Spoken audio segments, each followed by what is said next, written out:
It says I'm streaming. Finally. Thank you all for waiting. Sorry to be 5 minutes late.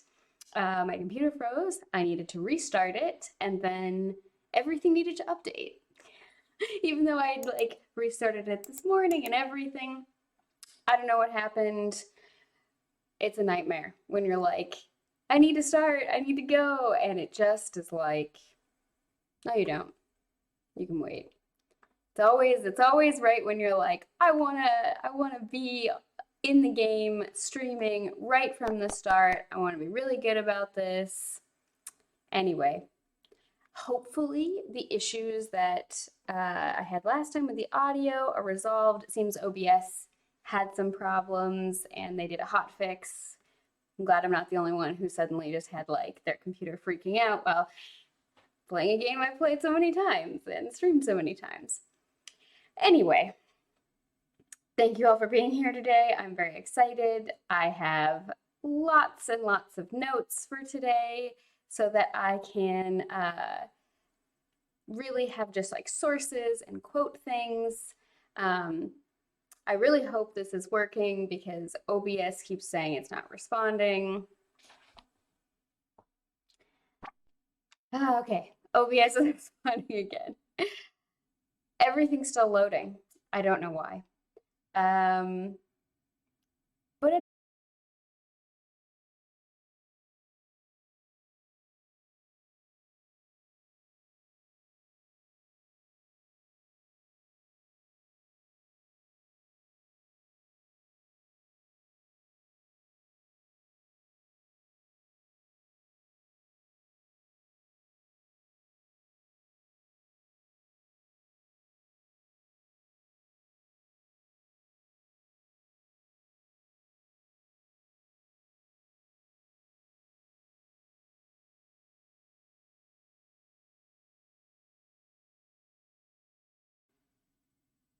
says I've reconnected. It says I've reconnected.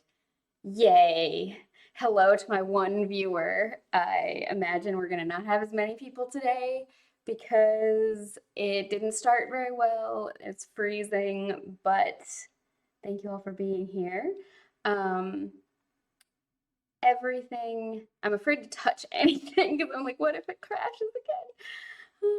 Okay, but I really want to see chat. So let me see if I can get chat up without it getting mad at me.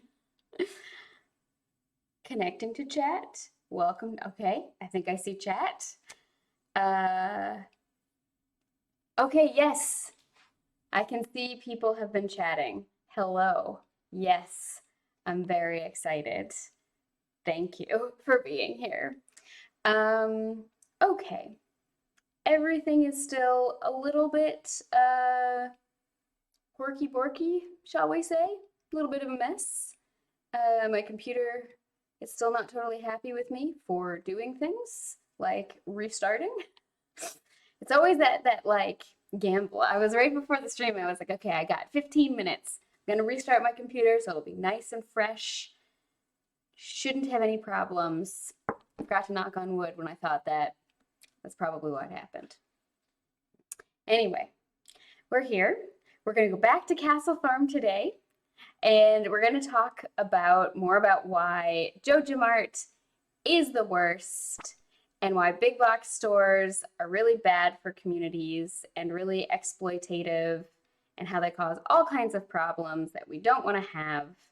And I'm going to go deeper into it.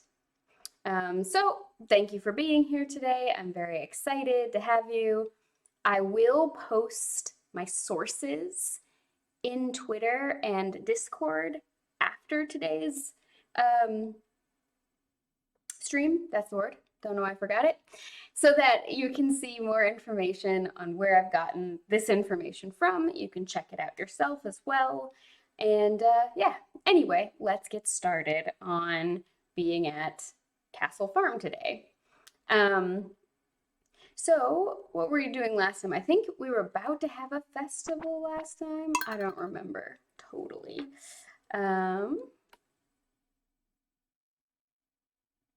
Happy Tuesday. Yes, happy Tuesday. It's pretty incredible. All right, let's go to Castle Farm. Day 24 of spring, year 1. I'm so glad this is working. I've been looking forward to streaming all week. And so it's great. It's good to be back. Hopefully it works. Hopefully it works. We'll see. It's loading.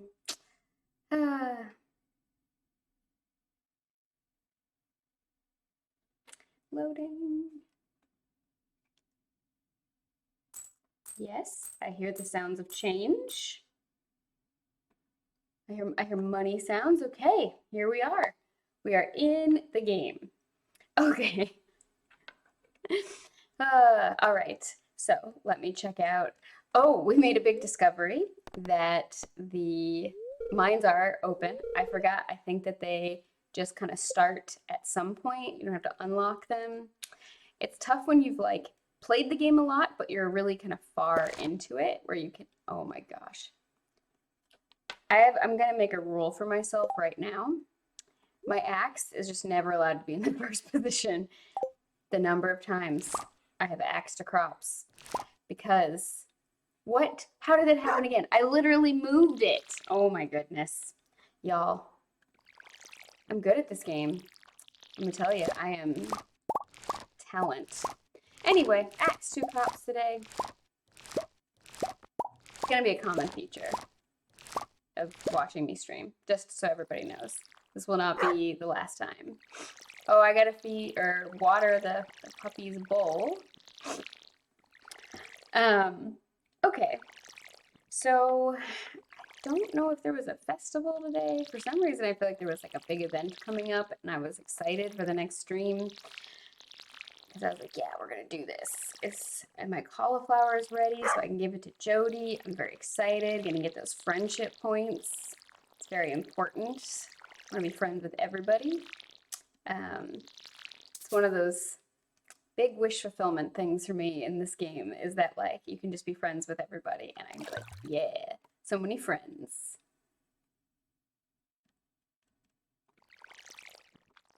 There is a festival, yes.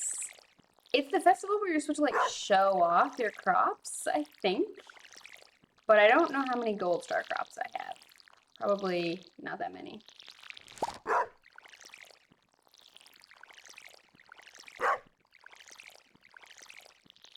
You know what makes me sad, IRL?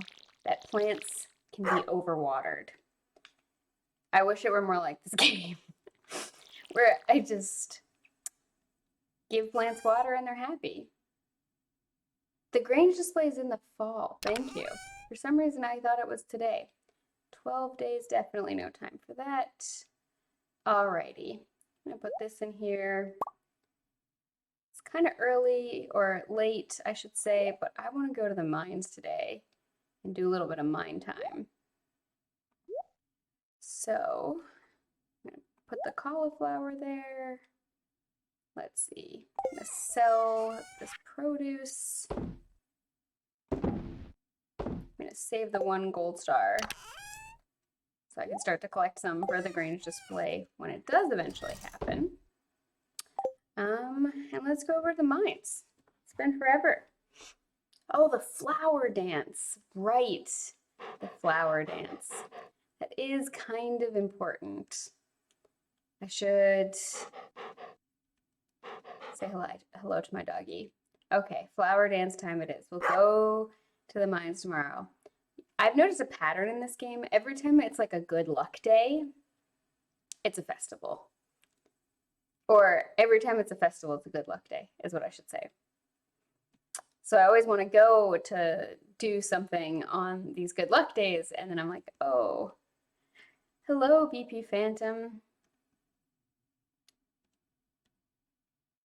All right.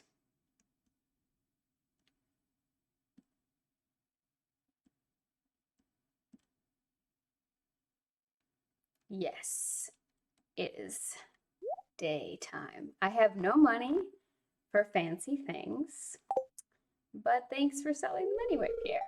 Okay, Emily says, woo, I'm stuffed. Hey, have you tried the red jelly yet? Um, Never mind. I'm gonna ask Sebastian to be my dance partner. Clint says, I wonder if Emily would dance with me. Only if you ask her, dude. Only if you ask her. Madhu says, I like dancing, but this one is a little stilted. The old timers really love it, though. Harvey says, I'm working up the courage to ask someone to dance with me. Okay, so it seems like all the double talking to people means asking them to dance. Betty says, gulp, I'm nervous. I don't know if Sebastian even knows who I am yet, though, so he might say no. Marnie says, sigh, love is in the air and I'm still single. Yeah, well, that's because your boy is a dork face and won't tell anybody that you're dating. It's never a good sign. Marlon says, Marnie looks lovely today. Yeah, ask her to dance. Alex says, I'm just enjoying the scenery. Hee hee. Never mind. Haley, how you doing? Hallie? I'm practicing my dance moves. It needs to be perfect. It's okay, girl. No such thing as perfect. I'm going to talk to Mary Lewis later. George, what do you got to say? Flowers, I can hardly see them. I'm sorry, dude. I can describe them to you if you want. Evelyn says, I've been working on these floor arrangements for a week. Do you like them? I love them. Fantastic. Yeah, says, someday I'm going to be the flower queen. Vincent says, that's not fair. Why can't I be the flower queen? I mean, exactly. Emily, what you got to say? I really hate dancing in front of everyone. It's so embarrassing. Yeah. Sebastian says, ugh. All right. Yep. Ask. No, there's someone else you want to dance with. Oh, my heart has been ripped out. I'm so sad. I'll have to work harder for Sebastian's attention. Who am I even going to ask then? Maybe I'll ask Emily because she's pretty cool. If she says no, yeah. Mom makes me do it.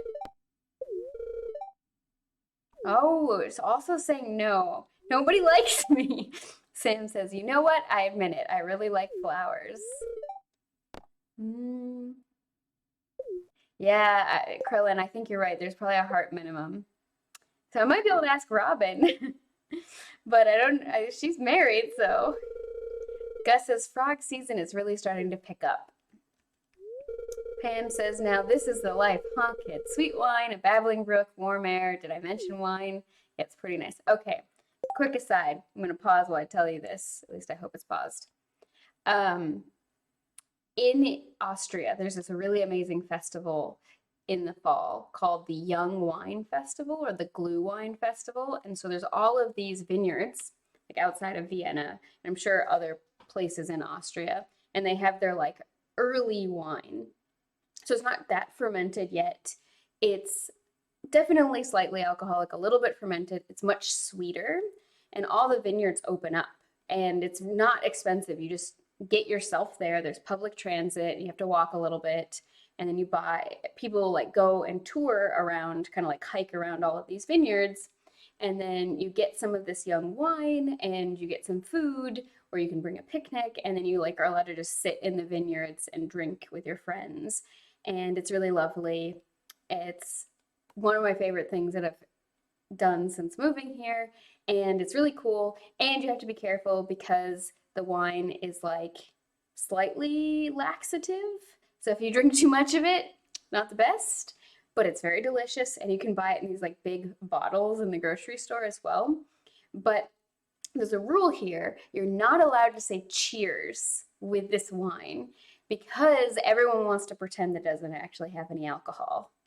And so you only say cheers with things that have alcohol. So it's like people get angry at you if you say cheers with it because they're like, no, we want to like drink it at work all day and like have it everywhere. And we can't do that if we actually admit that it's alcoholic. Anyway, that's the end of my story. I love it. It's delicious wine. You can only get it for a short period of time in the year, and it's very good. And if you're ever in Austria in the fall, I really recommend it. Okay. All right. Thank you for listening to my why I love Austria. Okay, Willie says, I should have brought my fishing pole. Yeah. All right, Shane, what is she thinking? Excellent sauce. Slurp. Demetrius, these springtime dances can be traced back to ancient fertility rituals. Yep. Hey, you should know about this stuff, farmer. Robin says, ah, the air smells so sweet with all these flowers. Jody says, are you going to be dancing today, Ariel? Why are you laughing at me, huh? Caroline says, I wish Pierre would spend this time with the family. Yeah, I mean, he's hustling, so.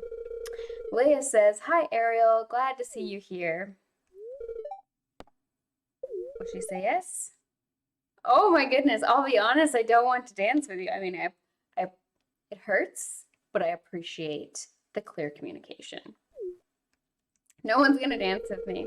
I wore my best shirt for the dance. This sort of thing doesn't happen very often.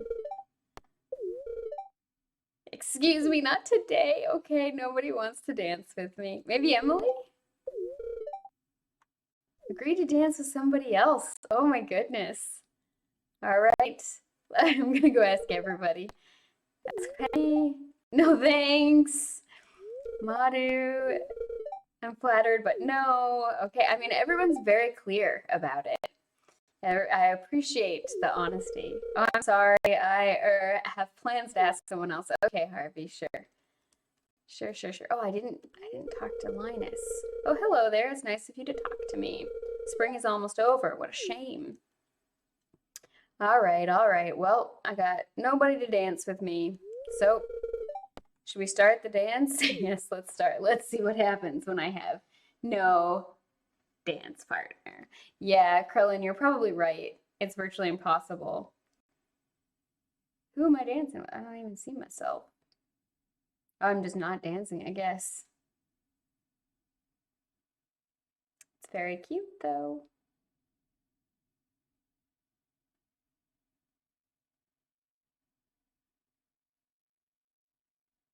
Yeah, I guess I'm just standing awkwardly up in the corner here with equally awkward Clint.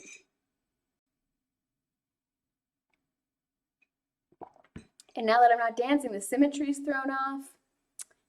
Ugh. That was fun. Time to go home. Yep, time to go home. Welp. Okay. Let's see. Anything interesting going on the beach or anything? Let me just see if there's any foraging to do before bed.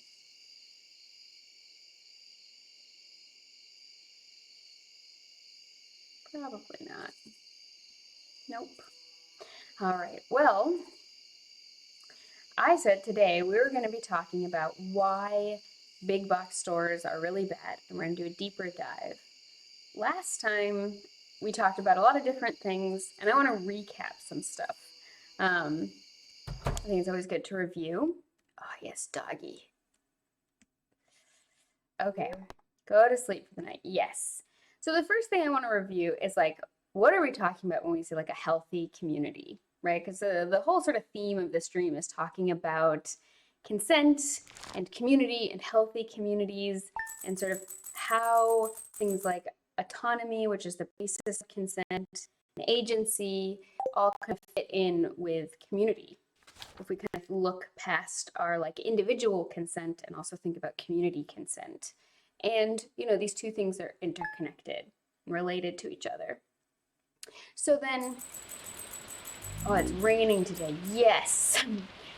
I'm going to check the forecast, but probably just going. Mildly perturbed. No. Living off the land. Fruit trees take an entire season to grow. Yep, okay. Mildly perturbed. You know what? I don't care.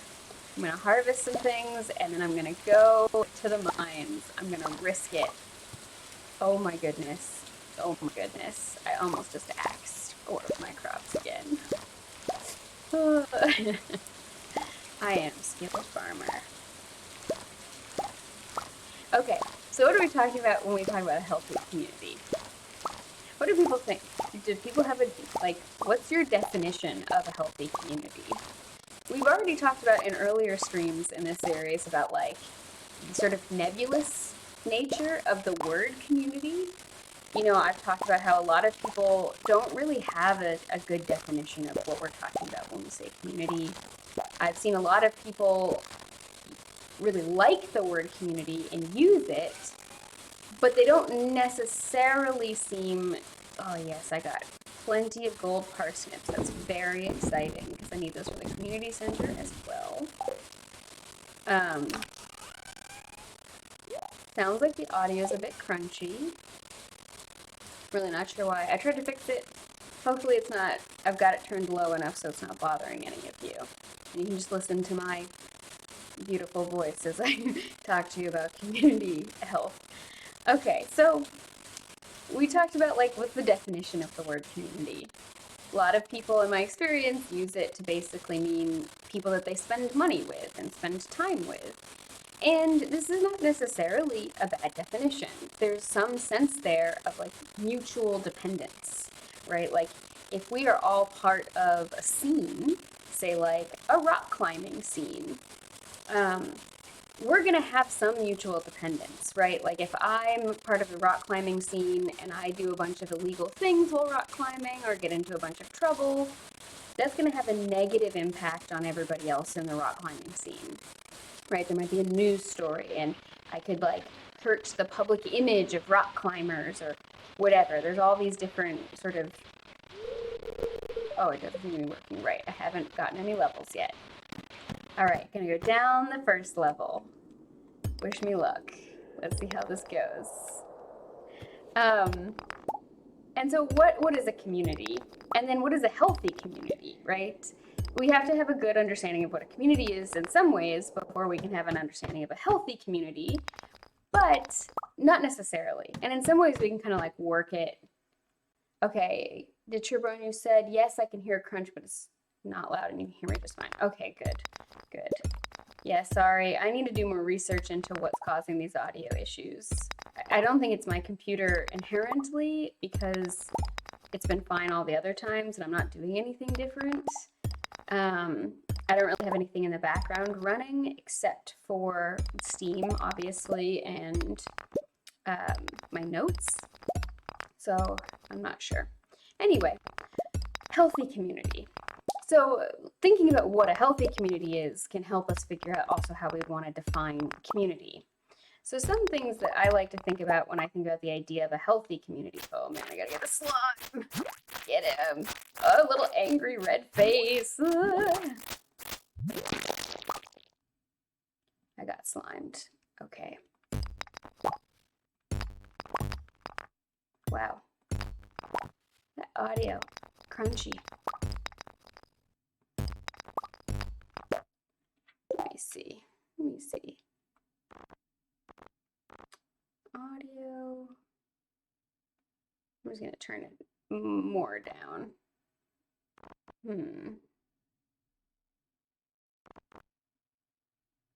Yeah. I don't know. I don't know what to do. What if I make it lower?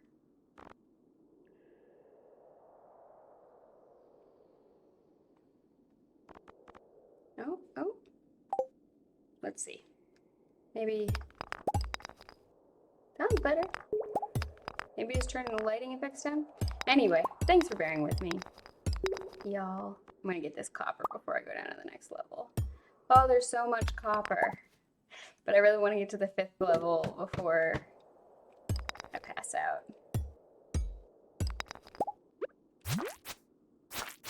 Gotta get the slime. Okay, so a healthy community, right? We could say things like having access to health services, right? Having access. I totally forgot to bring food with me today. Definitely unprepared. I'll probably only make it really to level 5. But that's okay. Still an achievement, still progress. I'm just too excited to talk about healthy communities. Okay. So, access to health services. Yes, I made it to level 5. Do I think I could make it to level 10? Probably not. Mildly perturbed spirits, I'd have to get pretty lucky. Access to health services, education, housing being available. You know, this is a big one. It's hard to be healthy or to get anything sort of good going in your life if you're housing insecure or, oh, I can't even hit that guy. I'm in a kind of a bad position to fight two slimes, but maybe this will be okay. Hopefully I level up in combat. This will be cool. Yes. So, also things like having community services, not just public transit, though public transit is definitely a part of it, and education, but other public services like assistance when things are going wrong in your life. You know, like if you need to leave a bad housing situation or you need help in some manner, that would be public services and community services, things that can sort of make sure everybody stays in a good way. Oh God, I gotta get my sword out. Ugh, gotta get this slime. Okay, I got him.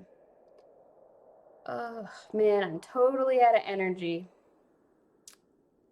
And I'm definitely gonna pass out in the mines. We'll see how much money that takes for me. Hopefully, wasn't really thinking about that. I'm so used to the privilege of being able to just be like, yeah, whatevs. Like, if I pass out in the mines, it's no big deal. Like, I can pay for it, but what exactly? Oh, it's only 2 p.m. What am I even thinking? Yo, I'm too distracted. Anyway, okay. Healthy community, public transport, everybody having access to employment if they want it. You know, if you want to work and participate in society in that way and you can't get access to it, that's going to be one of those things that could really hurt your sense of self. And obviously, if you can't make money and you need to pay for things, you won't be able to afford to buy food, you won't be able to afford to pay for your rent. So a healthy community is one in which everybody who needs a job can have a job. I'm gonna put all of this stuff in here. Got these nice geodes. I could go over to Clint. That sounds like a good idea. If I make it in time. It closes at 4, I think, so I might not, but it could be fun. Can't believe I thought it was 2 a.m. I was like, no, I'm not gonna make it. Okay, other things like healthy and safe physical environment, right? If the environment is not safe, if you're living in an area that's like got a lot of toxic waste or is what's called a Superfund site in the US, which is like places where there's so much industrial pollutants that the government kind of deems them not the healthiest or safest places to live. Am I gonna make it? Yes. Process geodes. Nice. Nice.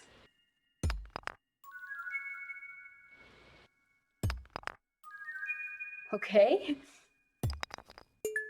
All right. So 4 fancy things in one clay. That, you know what? I'm just not gonna complain. That's pretty good. Mildly perturbed spirits, but might as well still search trash cans when I'm nearby. Okay.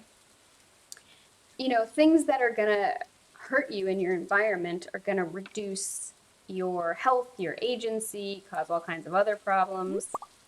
Let's see, do these things, Gunther and Gunther, so those can both be donated to the museum. Nice.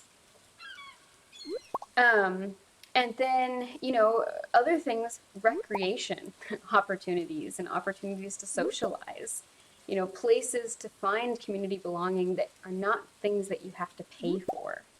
You know, it's really tough if everything requires you to spend money in order to have access to it. You know, how am I going to leave my house and go do stuff if I don't have a lot of money to spend and everything costs money? So having recreation opportunities is really important for community health as well. Is it still open? Yeah, yes. Donate to the museum. I'm excited. I'm not arranging this in any kind of pretty way, but that's fine. All right. Oh, got a trash can to look through. Health services. You know, it's really tough. When I was living in Seattle, I needed to see a specialist, and my insurance, the only one that they would cover was, a 20, 30-minute drive away. But for me, it was like 3 buses and over an hour of public transport away. Like it wasn't a situation where I could just, go quickly and everything would be fine. It was definitely a situation where, in order to get the health services that I needed, it was very onerous. Like it was a big burden. And that was really difficult. Okay, Shane, what do you want? Leave me alone. Sorry, dude. This is not good weather for sports. I totally agree, Alex. But it's nice for other things. Oh well, I can always lift weights inside. Yeah, lifting weights is very fun. Harvey says, hi Ariel, read anything interesting in the library lately? Well, I'll see you around then. Yeah, okay. It's tough when you don't have much energy left, but I can do some foraging. Maybe get things to replenish my energy. So not having good access to those health services, meaning that it would be like a 4-hour trip every time I went to go see this doctor.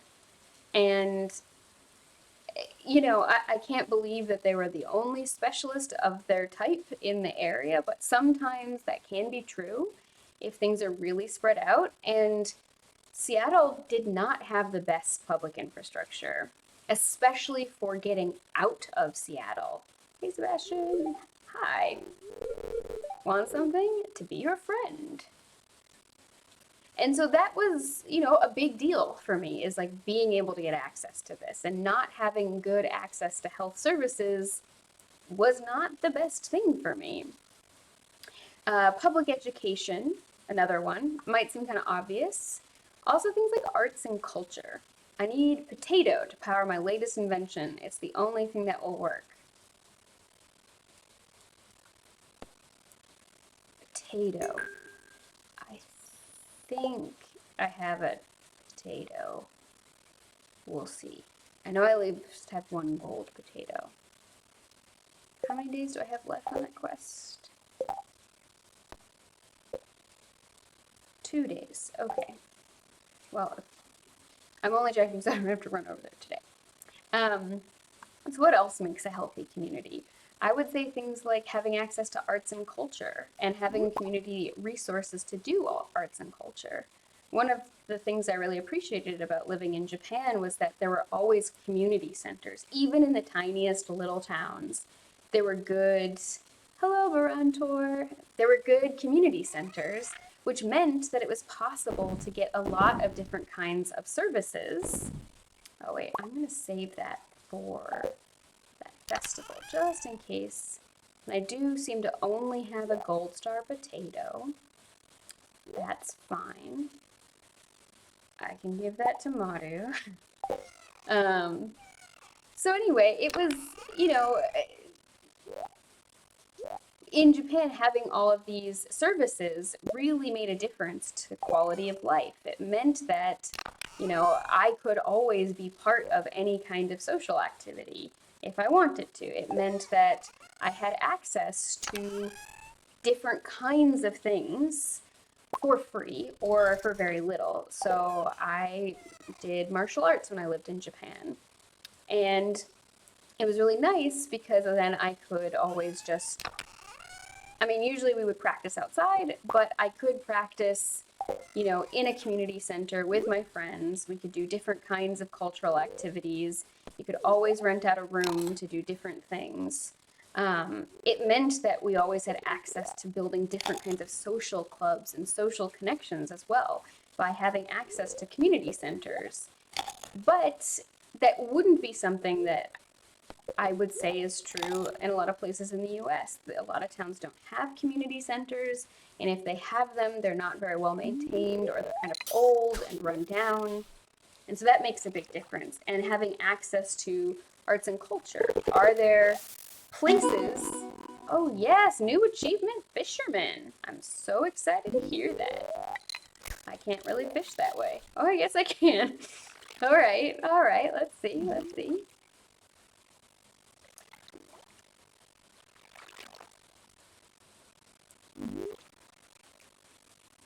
Am I gonna get the fish? Oh, I missed it. Okay.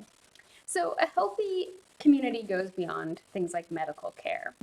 And I remember when we were talking about big box stores last time, we were talking about how they kind of double dip in public services in the sense that they don't pay very much in taxes, especially property taxes. So if we think about just in property taxes alone, the value per acre is really big difference between a big box store, like a big corporation, and something more sort of local, like a local business, a thing that's downtown.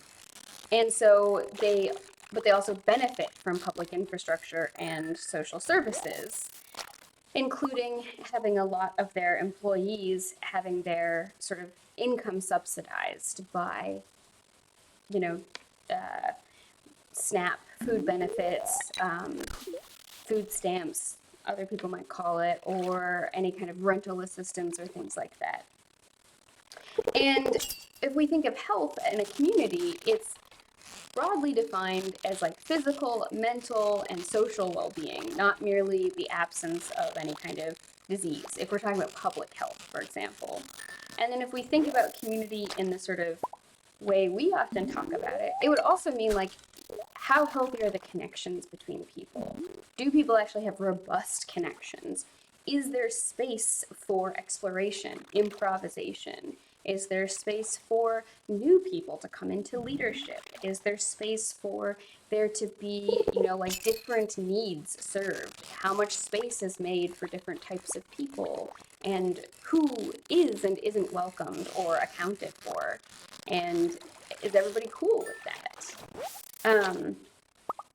So then health is also, impacted a lot by social and economic considerations, like the health of a community.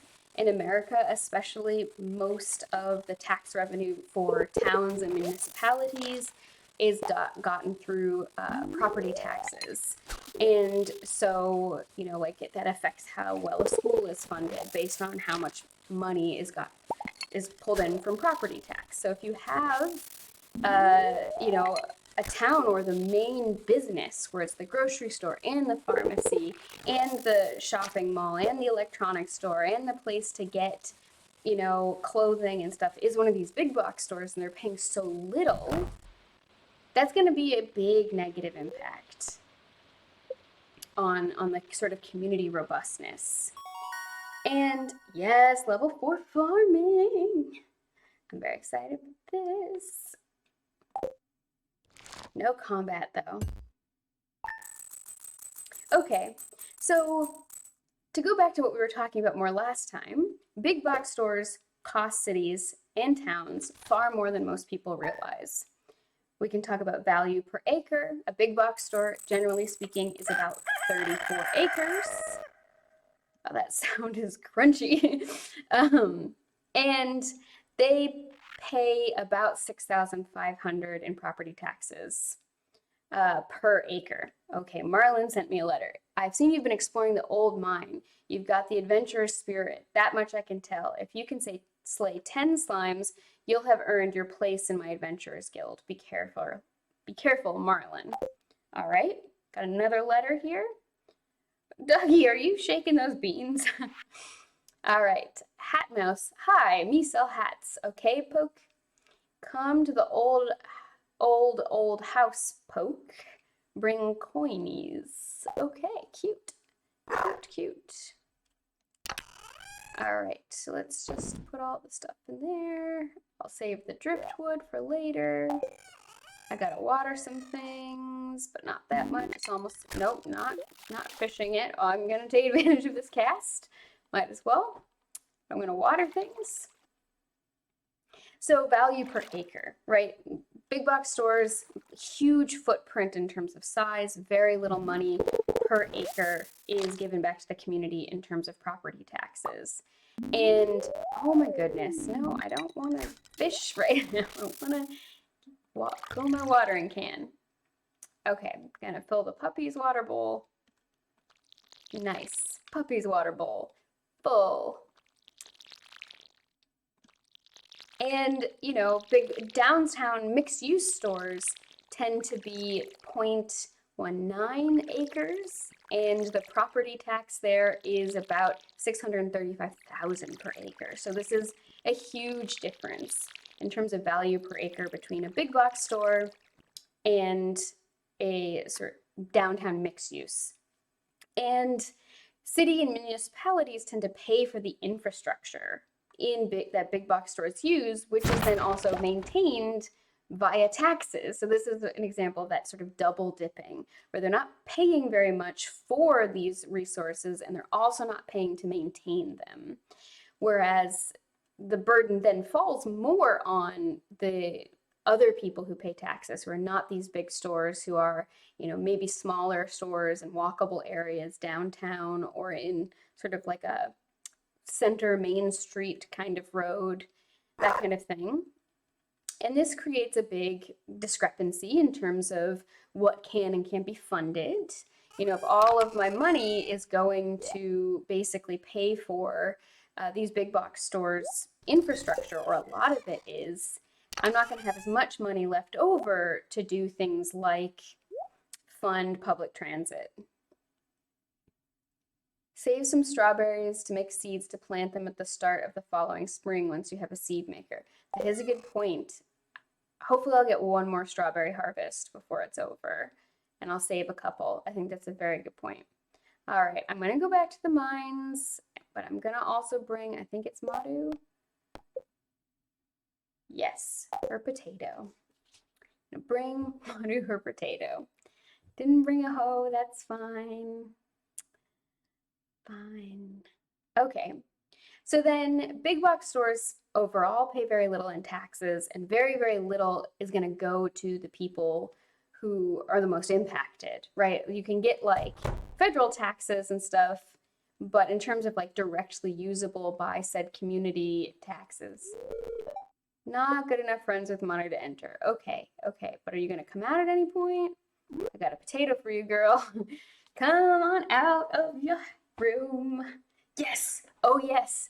She heard my call. Yes. Yes. Oh, that's exactly what I need to power my latest invention, Ariel. Thank you. Hey, sorry if I seem cranky. I'm a little sore from work yesterday. I had to sort patient records for 4 hours straight. That does not sound fun. All right, delivery. Did it. What are my other quests? Initiation, kill 10 slimes, deeper into the mine, reach level 40, craft a furnace, and I need to bring Jody a cauliflower. I can't forget about that one. Yeah. Well, maybe I can get the 10 slimes today. We will see. It'll be a challenge, but we'll see if we can do it. Okay, so going back to the discussion, downtown walkable stores, right, they get to double use the infrastructure, right? To have these big box stores that tend to be outside of town centers, you have to make all this infrastructure, the water, the sewage, the electrical lines, internet cables. A lot of this stuff is paid for by the town or the municipality or the local government, and then maintained by them. Please don't destroy my tent, says Lion. Well, why would you think I was going to destroy your tent? I mean, like, I'm clumsy with my crops, but not your tent. It's happened before. What? I didn't do anything. I'm sorry, Linus, that somebody destroyed your tent before. I won't do that. All right.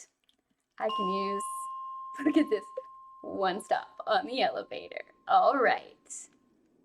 Gonna get this bug. Yes. Oh my goodness, that's amazing. I can just go down already. And I didn't forget to bring food this time. Very important. I was actually kind of prepared today. I know I have, pretty sure I have a bunch of cherry bombs that I have not brought, but that's okay. Oh my goodness. Krillin, to be honest, it was probably the cops. Yeah, that's who destroys houseless people's tents. Yeah, it was probably the cops. Yep. Nothing like, Seattle Police Department coming to sweep a camp and just telling people they have to move on. And it's like, where are they supposed to go if they don't have anywhere to live? And they're usually just like, I don't care, not here. And it's like, okay, but like, how are they supposed to get out of that situation? Yes. Also, just a good time to repeat this ever important lesson. The unhoused people or the people in vehicular residency that are in your neighborhood are not invaders. They are your neighbors. And pretending that they are invaders or that there's some kind of problem rather than a symptom of a problem does nobody any good. Yeah, NIMBYs. For anyone who doesn't know what a NIMBY is, I gotta kill the slime. It stands for not in my backyard. And it's the sort of idea a lot of people have where they're like, oh, I like this public health thing, but I don't want it in my backyard. I don't want it. Oh my goodness, slime is gonna kill me. I can't even hit it. Okay. Yes. All right. I'm gonna come down here and I'm gonna eat a couple of salmon berries. Let's see how this goes. Gotta heal a little bit. Yes. Hi, Orcrist. No worries. No pressure. Thanks for joining. We're reviewing the things we talked about last time. Of sort of value per acre when it comes to big box stores. So then, downtown walkable mixed use infrastructure tends to pay for itself. It has a lot more in terms of tax revenue, and the public services and infrastructure ends up being multi-use, right? Like the pipes that go to one downtown building are going to also be pipe infrastructure that can service other downtown buildings, right? Whereas that's not true with a lot of these big box stores that tend to be outside of city centers. I'm going to take that torch for sure, because sometimes you can get into really dark areas in these caves. I'm going to get the barrel. Just stones, that's not bad.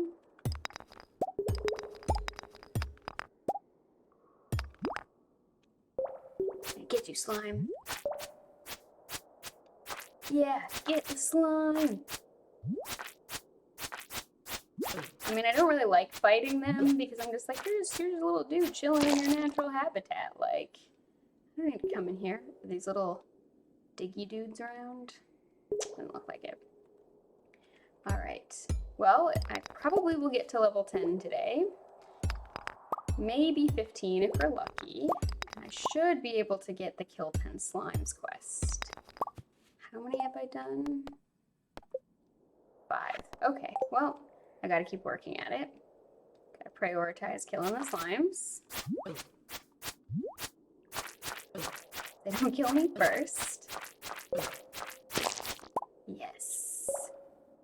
Alright, I wanna get these bottles. Ooh, retaining soil. Did I get a staircase down over here? No, that was just in my head. Well, okay, so the infrastructure, multi-use when it's downtown in more walkable areas. And obviously not everybody can live downtown, especially in smaller towns and rural areas, but you can set up infrastructure such that, there's dedicated bike lanes and it's safe to walk around. Whereas a lot of suburbs and rural areas, it's not safe to walk anywhere. We talked about this a little bit last time as well, and that makes it also a lot more fragile in terms of to get anywhere, to do anything, you need a car. A lot of these big box stores are outside of city centers where there is no public infrastructure to get to them other than the roads, and you need a car, to go through them safely. You could walk or bike there, but you would mostly be walking on the road, and sometimes police will stop you for doing that and be like, this is dangerous, so dangerous, I'm going to give you a ticket for trying to walk here. And that also makes it really precarious, and the people who are poor or don't have cars then don't have safe, consistent access to, say, maybe the only grocery store in the area that's in this big box store. So it also, you need a car to get there, which increases car dependence, which hurts local businesses that are more walkable. And there's also the issue that, like, you know, they have these huge parking lots, which also is a huge footprint. And there is research that says that the more parking space, especially in cities, that you create. Oh, I got a treasure chest, leather boots. Oh yeah, stylish. Let's see. I'm gonna put some leather boots on, so I'll have actually some armor. Nice. All right. Get these guys. Bugs. My priority now is not to get deeper so much as kill more slimes so I can complete this quest. But I also can't stay too late otherwise. Oh yes, okay, there are some of these little dudes here. Come on, I want to get you. Come on, little dude.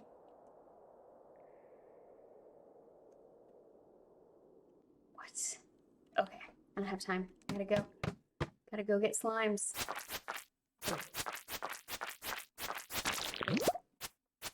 Oh my goodness. Can't even turn around to fight this slime. Oh my goodness. Oh gosh. Come here, slime. How many more do I need to? One more. One more. Okay. Hopefully I can find one on this level. If not, usually on these long train track levels, there's already staircase down. Yes, there's one more here. Yes. And I can get a bunch of coal.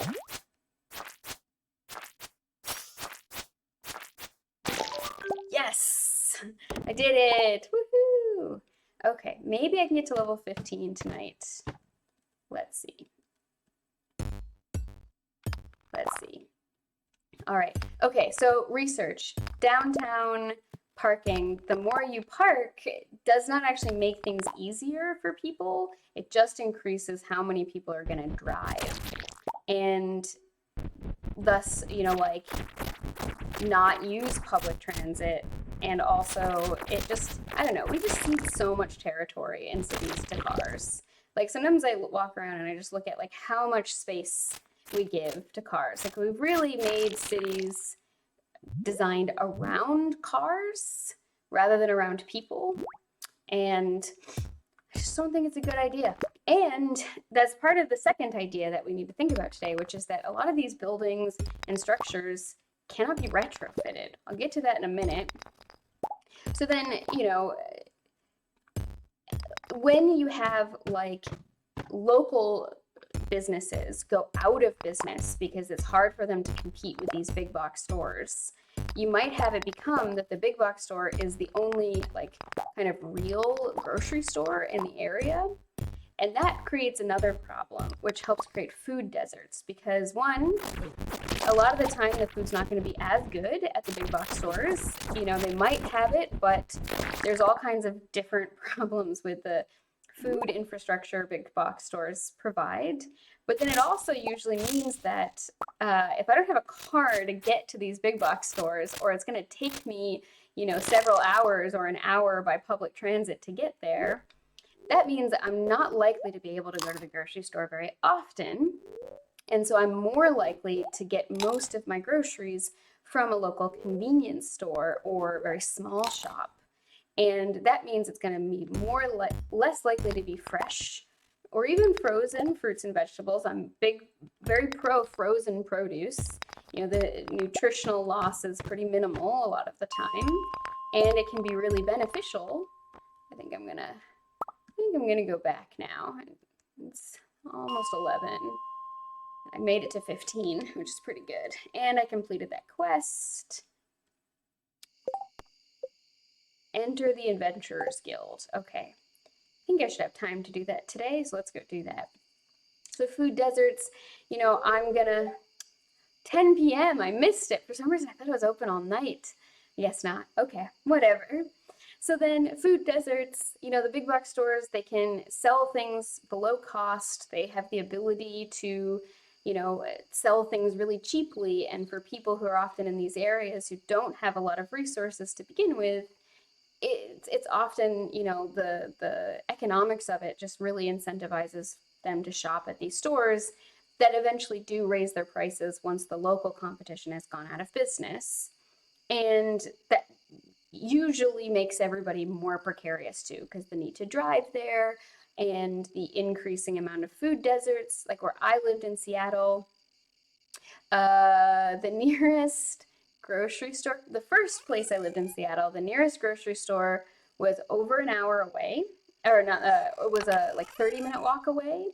And then the second place I lived, it was an hour walk to the nearest grocery store. So you can imagine that that meant it was pretty difficult to go get groceries regularly. There was a lot of sort of pressure to just sort of bulk up when I did go to the grocery store. And that was also stressful in its way, right? Because then I needed to really plan out my grocery trips. It meant that I was more likely to buy things that not as much fresh fruits and vegetables, and certainly not eat it as often, because in between trips, I didn't always have time for these long walks, because it was not like 30 minutes round trip, 30 minutes there, 30 minutes back. And then the second place was like basically an hour there, an hour back. Yes, level 2 mining. I can make staircases now. Nice. All right. And so then we have this next question. Is it possible and or worthwhile to retrofit suburbia or these big box stores in general? And or would we be better off abandoning them, right? That's always an important question, is it worth it to do infrastructure upgrades to these spaces? We talked a little bit beforehand about a lot of the time, malls that get abandoned really can't be upgraded. Or if they are upgraded, a lot of the time the construction is so poor that they tend to fall apart pretty quickly. They're not going to be the kind of buildings like the one I live in, which is, been in use continuously for more than 100 years, survived 2 world wars kind of thing, right? All right, whenever Joe, I think 8, 9. Okay, I'm going to fish until 9. So then I can give Jody her cauliflower. And how would we reuse these big box stores, right? And especially if you think about what is the public transit to get there? So if we think about this idea of like a big box store closes down, it becomes an empty place. In my hometown, we had like a Kmart that went out of business, and it became a chapel. For denomination, I think everything was Pentecostal church, and but then that eventually went out of business as well and had to move on because it just was not easy to get there, and it was not nice to get there, and it was not a place that felt like welcoming to build that kind of community. Anyway, so I gotta concentrate on catching this fish.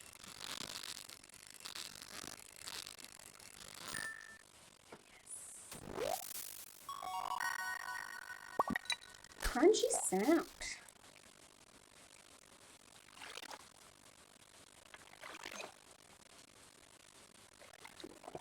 Crunchy sound. Yes, hit. All right.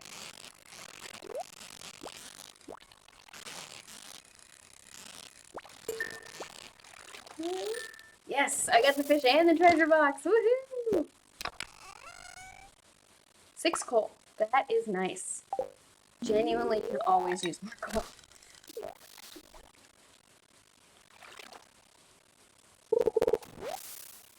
All right. I'm going to bring Jody her cauliflower. I'm going to double check that it is Jody. Yes, who wants it? It would be so silly if I got in here though and she wasn't here. Jody, that looks so delicious. Thank you. This is just what I wanted. It's going to be perfect for my yellow curry. Hi. Need something? Yeah, I'm going to turn off more of the sounds. Auto run show. Hide toolkit location when moving. Let me see. Krellin, you wrote, you saying shut down Kmart reminded me to go see what had become of the shut down Kmart I used to live next to. Apparently, the answer is nothing yet. Yeah, I mean, like, a lot of the time, these things don't ever get reused. And so that is kind of an important thing to think about, which is, you know, what happens when you give this land that gets developed and then nothing ever happens with it? You know, what value then do we get? We've given up land that maybe could have been developed into something else, could have been good farmland. Vincent says his dad is coming back soon. I hope he brings me some toys. I'm sorry, kid, he's probably mostly going to bring you sadness. No spoilers. Krellin, though it also apparently took down the Burger King that was next to it. Yeah, I mean, other businesses around tend to fall too when one of these places falls. And it's not great, right? It's not a great situation. All right, I'm gonna try to go for the mines again. Gosh, the first hour of the stream always goes by so fast. I always look down and I'm like, what? It's already been an hour. Krellin, you wrote, well, this wasn't going to be farmland. It's in the middle of a city. So, about that, most of the world's most fertile farmland is in cities. Because most cities are built along watersheds, and that produced really rich farmland. And so most of the most farmable land that we have is actually under cities. And currently 40% of the world's farmland is in cities. I will, 2 p.m. right. Okay, I'm gonna fish for a little bit. Until I can go to the Adventurers Guild. All right, fishy. So yeah, I will link sources to that, but yeah, most of the world's most farmable land is actually in cities. And obviously you don't want to farm right next to roads. The sort of pollutants that come off of tires and from car exhaust and everything makes food pretty unsafe. It always makes me sad when I see like community gardens that are, you know, just right next to these roads and people are growing food that they're going to eat. This is the thing where it's like it doesn't create necessarily a problem in the short term, but these things increase things like cancer rates and how many children are born with different kinds of learning disabilities and everything. All right. Let's see if I can catch this fish. Oh my goodness, don't overshoot it. Ah, I'm gonna get it. Bullhead, I got a new achievement, mother catch, woohoo! Very exciting. That's terrible cast. All right. Let's see. Okay, Barontor, you wrote, we had decades of malls, then decades of strip malls. Now we are trying to figure out what to do with these huge properties. My city is starting to talk more and more about mixed use, but the infrastructure isn't there yet. Krellin, you wrote, this is Albuquerque, New Mexico. The Rio Grande is still several miles away from this, and I doubt the aquifer is making rich soil. We're a ranching state. Yeah, that's also true. That's also very true. And we can also see things like, if you look at the south, if you look at like the area called the Bible Belt, that was also the place that had the most sort of slaves per capita during the height of American slavery. Not near any rivers or anything, a lot of it, but it's some of the most fertile farming land in the world because it's the site of an ancient ocean and the coastline of an ancient ocean. And so even if there's not necessarily currently a body of water in a place, it's like where my family has farms in Pennsylvania, also ancient ocean, and it's really fertile. It's not as good as the places in the south, also because of climate, but could be. I don't know about the sort of like ecological and geological history of New Mexico very much, but you know, we can see that even in large population centers tended to be places where there was good farming. Now, this has changed in things like as we pushed further west into the United States, because as we did that, we had changes in agricultural technologies and building technologies. And so a lot of the rules for how human beings settled previously changed. It's like a lot of Phoenix, Arizona would be unlivable if it weren't for, refrigeration and air conditioning. Or like places where, the tribes in those areas would be there seasonally because of the temperatures are now inhabited year round. So I definitely don't know about New Mexico, but I know about certain places in the world, specifically the places in the US that have the highest density of Black Americans, is also the coastline of a former ocean that affected where the largest slave populations were brought. These oceans millions of years ago affect population dynamics today. And that's not just in the US, it's also development of a lot of other places in the world in terms of good farmland. There's a reason why, for example, Vikings did as much invading as they did, is because a lot of the places where they lived could not grow anything. Therefore, to survive, a lot of the time they had to get things from elsewhere. Jody's request, I did it. Okay, deeper in the mines, reach level 40. I want to talk, but you only sell things. Let's look at the quests. I've killed 15 out of 1,000 slimes needed, and 7 out of 125 cave insects, and 2 out of 30 duggies. All right, and that's it. I'm gonna talk to this guy. Gil says, come back when you've got something to show me, kid. Nice. All right, I don't want to go into the mines now. It's kind of late. I feel to get started in there because I just have to come back so soon. So I think I'm just going to do more fishing for today. All right, so then we also have the question, we were talking about, like, could we retrofit a lot of these places? Last time we talked a little bit about some examples of retrofits of malls where they get kind of redeveloped a little bit into these sort of luxury high-end condominiums that then also have these like high-end boutique shopping centers. And that's okay, but when we think about new record for carp, I'm getting so many new records now. The lack of other types of infrastructure and resources in those places, and the very high cost of living, and the poor construction tools used, we can see that these things are not going to last very long. The other thing is something I'm totally not super prepared to talk about today, but I will want to talk about it more in a future episode, is what's called the growth Ponzi scheme.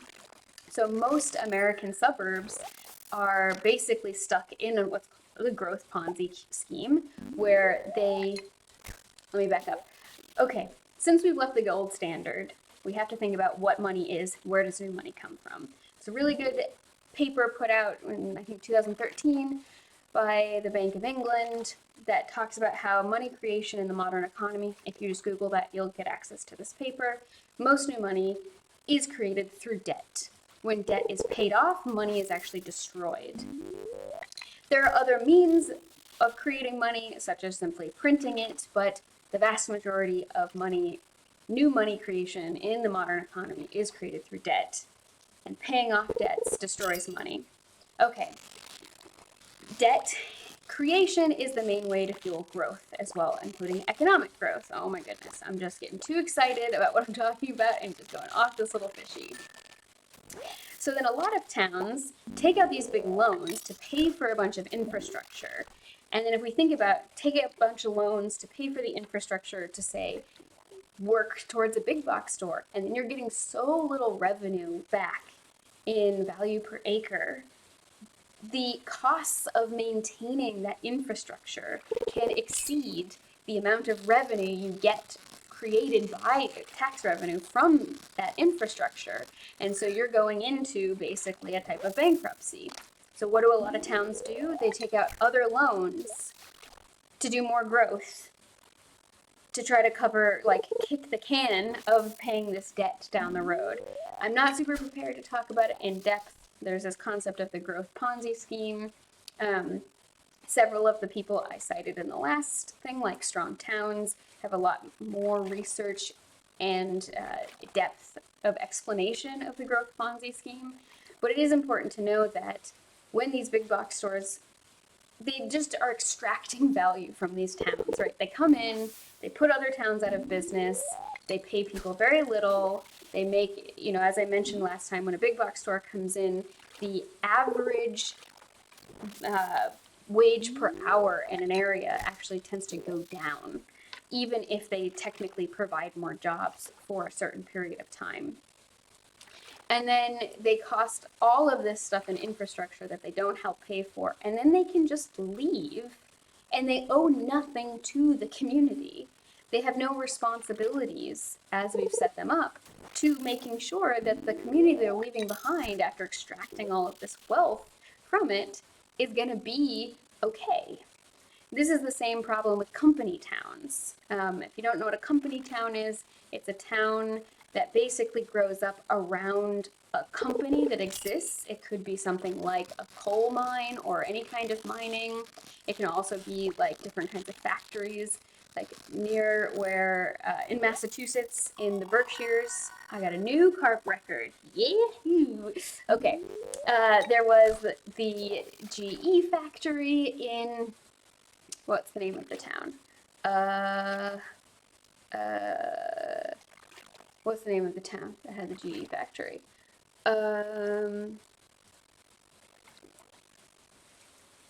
Give me a second. I'm trying to remember the name of the town. It's not gonna come to me yet. Okay, anyway, the factory was there, provided a lot of really good jobs, and all this other infrastructure and industry built up around this factory. Did not get that chest, bummer. And people came in, shops, schools, fire stations, police, electrical companies, you know, and shops downtown and coffee shops and restaurants and all this other stuff.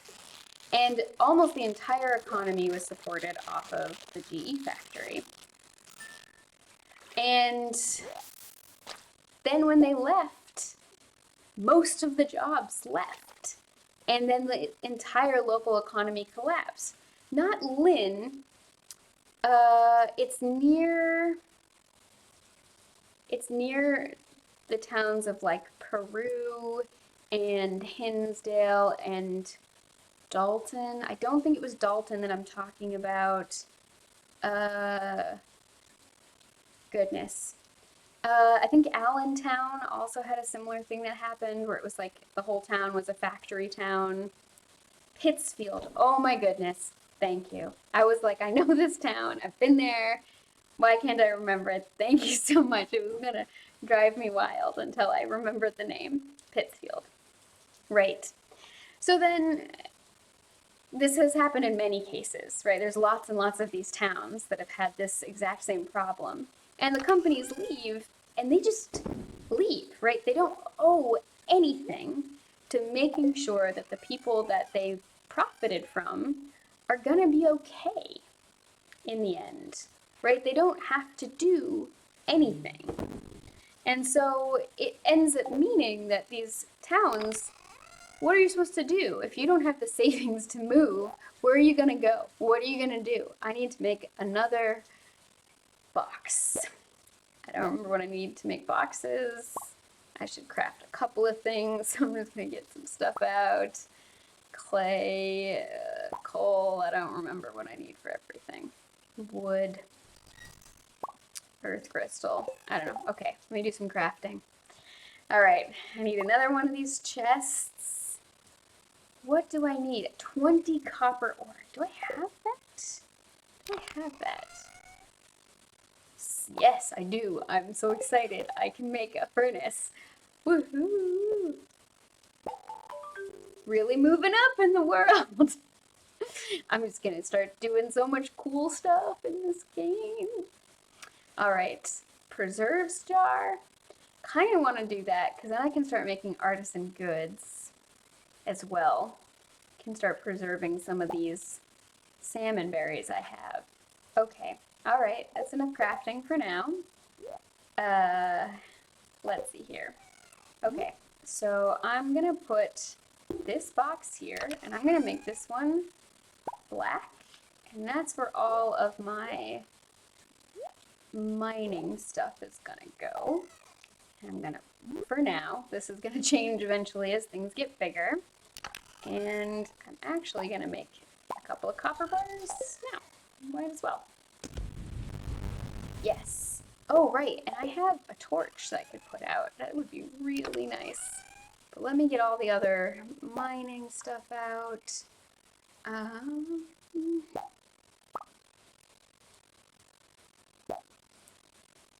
let me reorganize this. That's much better. Okay. All the good mining stuff. I'm also gonna get the torch because that's actually quite helpful to be able to see better at night. Okay, and I'm gonna put this torch by my front door for now. I'm gonna come back over here to my mining chest and I'm gonna put my other mining stuff in here. Clay can go in there, sure, why not? Okay, and then my preserves jar. What do I want to do with you? I will just put you over here. Why not? Oh my goodness, I already have a copper bar. Nice. Very excited. Very excited to be making copper. Journal updated, deeper in the mine. I need to reach level 40. I'm getting so many quests done today. It's pretty nice. All right, let me put this back and this back. Let me get my watering cans. I'll be ready for tomorrow. All right. Nice. Should go to bed soon. I'm basically out of energy. I have a copper bar. I made a copper bar. That's like such a big achievement in this game. I'm so excited. Yes. Okay. Good job. Did I sell anything? Yes. Okay. I'm going to use this opportunity to sit down. I've been standing the whole time. Let's sit down together. Woohoo. Okay. So most big box stores and suburban design in general can't be retrofitted as things change. One of the things that's also important to note is that suburbs are actually kind of a recent, at least in the American sense, invention. And post World War II and during World War II, especially during the rise of eugenics, a lot of our ideas about how suburbs should be constructed were formed. And you can see, depending on the area in the US, there's some really cool suburbs that were formed around these ideas of like an ideal community that were really like centrally localized and everything was walkable. And then there's some places where things are really, really bad. And there's all of these different kinds of things. And civil engineering and urban design play a huge role in social structures. Like, for example, there were these public housing buildings created for single mothers, and they mostly served Black and brown women. But the rule was if the father of your children was in the picture at all, you basically like weren't allowed to stay living there.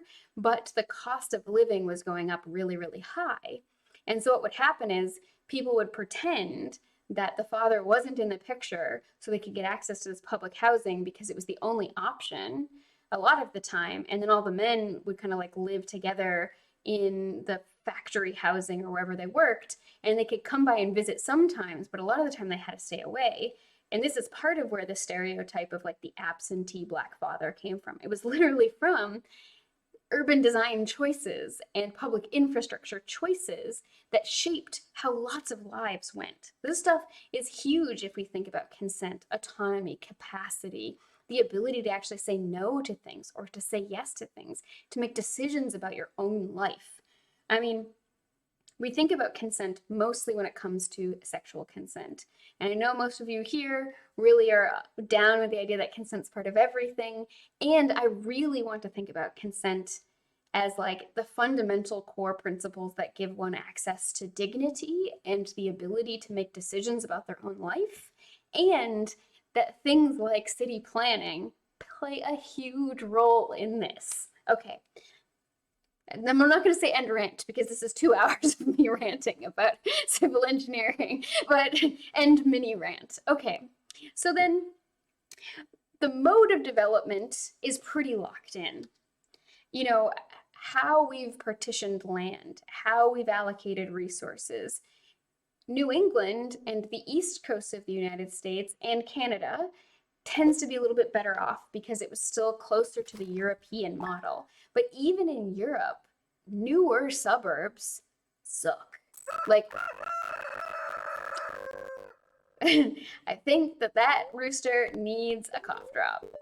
Okay, queen of sauce. What are we gonna learn? Omelet. Oh, I love omelets. So good. Okay, one of my favorite secrets to getting those really nice, fluffy restaurant style eggs is just putting baking soda in things. Whether you want fluffy scrambled eggs or like a fluffier omelet, amazing. Learned how to cook an omelet. Alrighty. Nice. Nice, nice. Oh, no more strawberries for the month. Womp womp. Welp. Nothing for next year. Oh well. Oh well. All right, I got another copper bar. I am so excited. And I can't wait to have like a workbench. For those of you who don't know, workbenches are, I think, one of the best crafting things you can make in this game, where you like make a workbench and then all the chests that you put around it, whenever you're crafting anything, it will just pull the necessary materials from the chests around it. And so it's really nice. I'm glad you like the tip. I think it's good baking tip. All right. I don't need a charcoal kiln right now. A recycling machine would be nice, but I don't have an iron bar. I can make one for sure. I do have the other materials. But I also want to make a bee house. But I need maple syrup for that. Oh, I could make a tapper like right now. Oh my goodness. Tappers are like one of my favorite parts of this game. Don't ask me why. I think it's because I have family who has a maple syrup farm and I really enjoy maple syrup. Okay. Let me go back to the crafting. Maple syrup. Which ones are the maple trees? I'm pretty sure I know which ones are the maple trees. But I'm going to try to make 2 tappers today if I can. Because they're, oh my goodness. They're very useful. I think this is the maple tree. And I think this is the oak. Because oak resin's also really important for making like barrels and stuff. If you want to make alcohol, which you definitely do. All right, while that other one cooks, I'm going to check out any foraging on my farm. Yeah, workbenches. Also, I really want to figure out why the audio is so crunchy. I don't understand. I think my other copper might have popped. It's so exciting. Okay, so we also need to think about how the world's population is growing, right? I'm not going to try to talk about population control or any bullshit like that. Like, there is such a thing as carrying capacity, and any environment has limited carrying capacity for sure for different species, but we have not nearly approached that.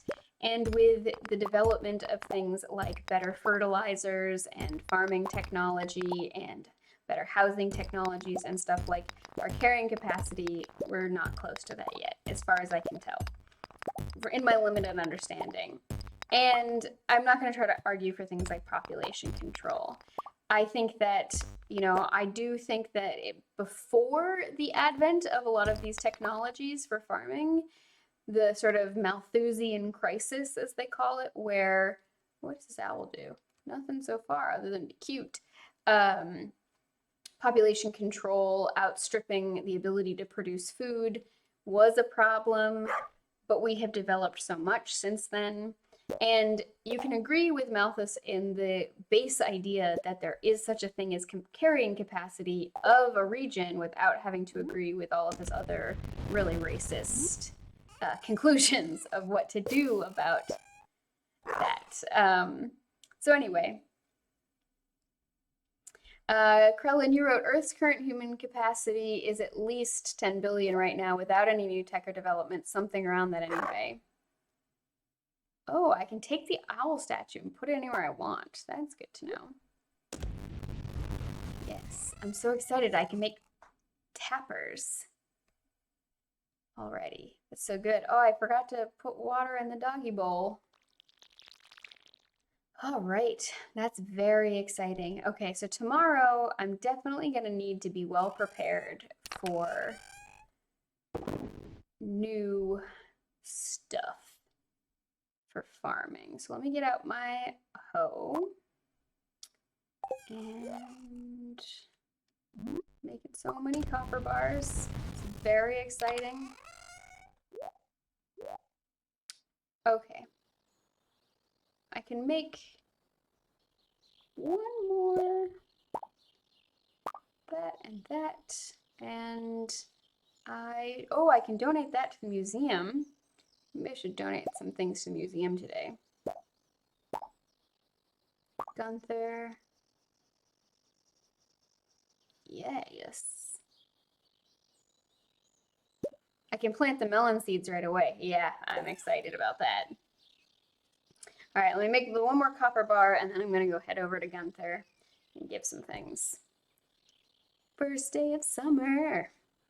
Okay, so the world is getting more population. We also have a big urbanization thing. I want to just take one quick second to nerd out about a book I really love. You don't actually need to read the whole book to get the point. You really need to just read the introduction and the first chapter. It is called Secular Cycles by Peter Turchin. And he is not in the book trying to talk about the modern world, because in the modern world, the advent of all these new technologies has really changed a lot of things. However, his predictions are still really accurate, including accurately predicting pandemics and economic issues, etc., etc. And part of secular cycles, secular just meaning, not talking about religion or anything. We're just talking about the world as sort of everybody is in it, and economic cycles and things like that.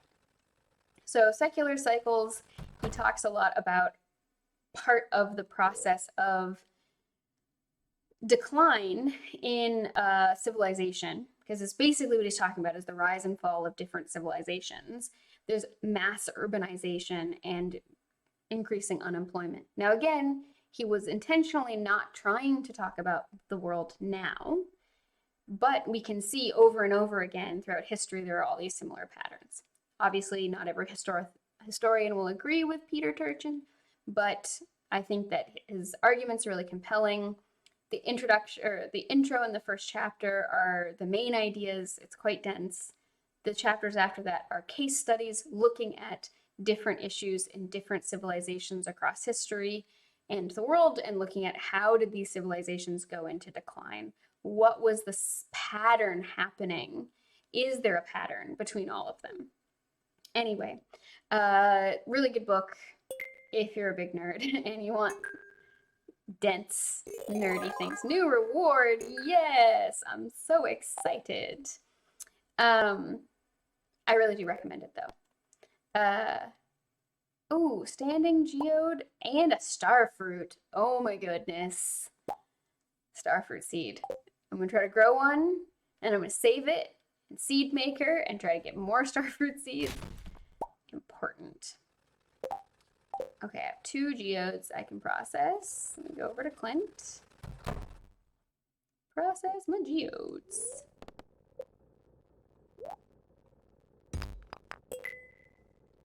I'm not disappointed by coal. All right, that's fine. All right. So let's think about retrofitting. As we urbanize and as the sort of world gets more populous, we're going to need more housing. And currently, a lot of suburbs are put into single family units, individual houses with big lot sizes. I don't have anything against inherently single family homes or anything like that. I'm a big fan of density because it's much more sustainable. I'm so glad that she didn't see me going through the trash. I really want Abigail to like me, so that would have been really unfortunate. All right. Tomorrow's going to be a big day. Big day. All right. Hallie says my sister is so weird. Sometimes I wonder if we're actually related. Yeah, I mean that's a fair question. All right, I need a drink of tea.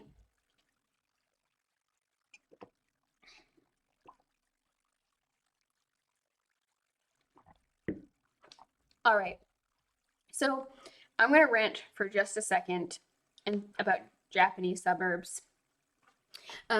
This stuff, when I talk about Japanese suburbs, I didn't find good sources. I found sources that agreed with what I'm going to say, but I didn't like the conclusions that they were coming to. They were very like pro-capitalist, market, whatever, and saying that's why Japanese suburbs are superior, and I didn't want to go into that.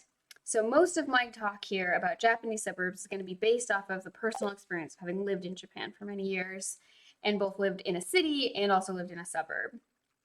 I lived in a suburb outside of Tokyo, and then I also lived in a city that was bigger than the size of Boston in terms of population, density, and just size. Boston's pretty small, so I'm talking the greater metropolitan area. Harvey says, I'm struggling to make ends meet. I don't have enough patience. You kind of say that every time. I guess I should try to get patience from the neighboring towns. Vincent says, hi there, miss. I wish I had something fun to give you, Vincent, like some grapes or snail. Broken glasses. All right. I would love to go to the mines today, but it's kind of late, and I kind of want to save up my energy for tomorrow. It's going to be a busy day. It's nice to be so close to the ocean. The sound of the sea makes going to sleep a lot easier. Oh, right. As kids, we hunted for seashells after the tide went out. Those were the days. Evelyn is just so cute. She's really one of my favorite characters in this game. All right. I think I should bring my 5 gold parsnips to the community center. My plan was successful. I just grew as many parsnips as I could so that I could get that mission accomplished.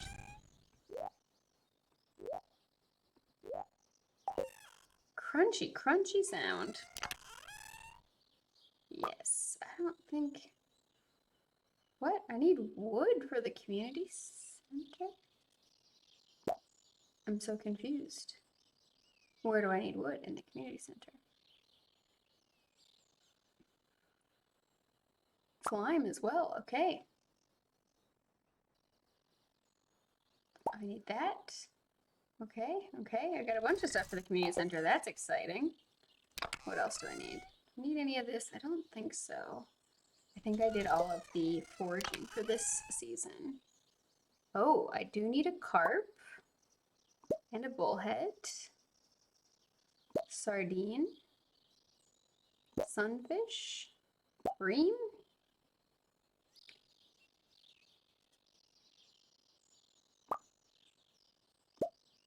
Okay, well, I'm gonna just put some things away because otherwise I'm kind of full up, but not the most well organized right now. Don't like to just dump everything in there, but let's see. I do need quartz. I need rock and stone. Okay, I need things that I don't remember. Also, Orcrist, your wife wants to plant starfruit in your yard. That sounds like a delicious idea. I agree. I agree to planting starfruit in your yard. Okay, so then let's talk about why retrofitting is difficult when it comes to these places and why we need them or we need retrofitting, right? Like if we're going to have densification, right now suburbia in general is 1,000 to 3,000 people per square mile. Why did I go this way? I feel like this is the long way around, but okay. And if we wanted to upgrade to a more sustainable sort of 20 to 30,000 people per square mile, which can be achieved even with single family detached housing in the way Japanese suburbs do it, we would need a lot of development. And I'm going to talk about some of the challenges to that. All right, which one? River fishing bundle. Okay, sunfish. Only have one for that. Specialty fish bundle. Don't think I have any of those. Ocean fish. Okay, I got a sardine. Do I have any more of these? Oh my goodness, I'm gonna have like a couple of each one. Oh, that's so silly. Crab pot bundle. All right, I got this guy, and I got this guy, and I got this guy. I need a mussel, a periwinkle, crab, crayfish, lobster, shrimp, and snail. Okay, I should make some crab pots then. Lake fishing. Yeah, this is so silly. I've got like a couple of each one, but none of them in their entirety. Okay, that's fine. That's fine, I guess. Right, I gotta just put this back down. What am I doing? Night fishing. Walleye, bream. Okay, I do have a bream. All right, well, that's silly. I feel like, yeah, what do I need for this guy? Blacksmith's bundle. All right. This I should be able to get pretty soon. That's actually exciting. I only need 2 more. Oh, yeah. I forgot to bring the earth crystal. That's okay. Still. Can I put these here? No. Alright, well, I don't have enough. I need 99 slimes, a batwing, or 1 solar essence and 1 void essence. Okay, okay. Where do I need the wood, though?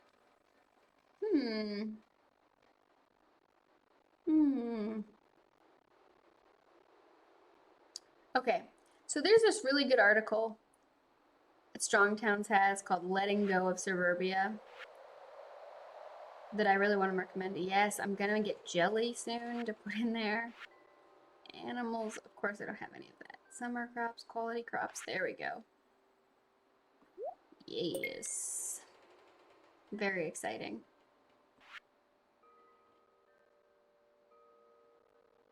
All right. All right.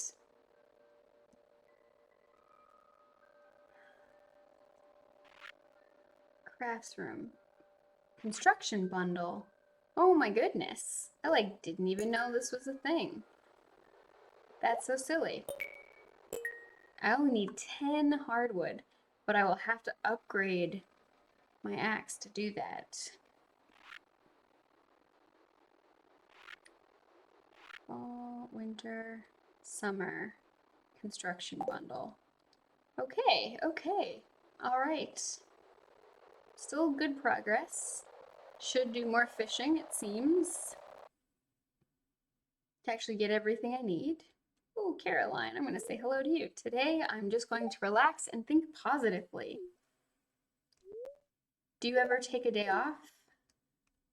It depends on how you define take a day off. In the game, no, basically not. Everybody's just working like I don't know, 18-hour days every day, except for festivals. So maybe like a couple times a year, taking a day off.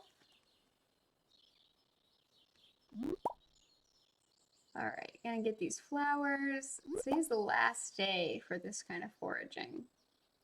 And while I do have a lot of these flowers, I feel like it could still be useful to have more of them. Oh, okay, so I'll have the iron bar, and then I'm only, I think, 2 gold away from being able to make a gold bar, which is really cool. Okay.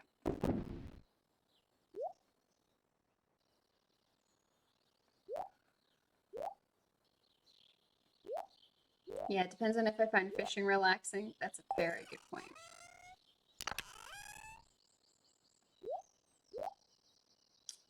I need hardwood. Mm-hmm.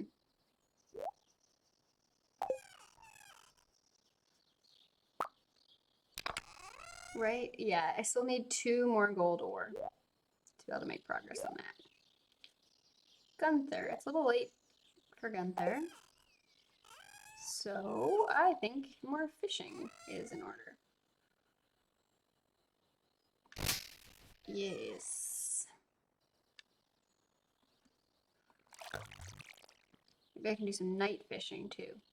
That would be fun. Okay. So the main idea here is that today's suburbia can't and will not really be retrofitted very easily. And part of it is in order to do a retrofit for it to work and not just be like hugely costly to the government, is the developers need to be able to purchase the land, construct things, and then sell things at a reasonable profit, right? And maybe that's possible, and maybe that will become possible as time goes on, because we'll have need for that, and reselling things could be profitable enough to sort of warrant it, but in some ways it's difficult. Okay, so why do I love Japanese suburbs? Okay, so first of all, there's lots of public transit. Even in really rural areas where there aren't that many people, but my game froze for a second, there's usually buses and trains. And they're subsidized. So even if they're only servicing one person, sometimes, like there were one of the trains I would take to go visit my friends who lived on these islands, like pretty far away from me. It would be like over an hour train trip, but I'd go out there a lot on the weekends.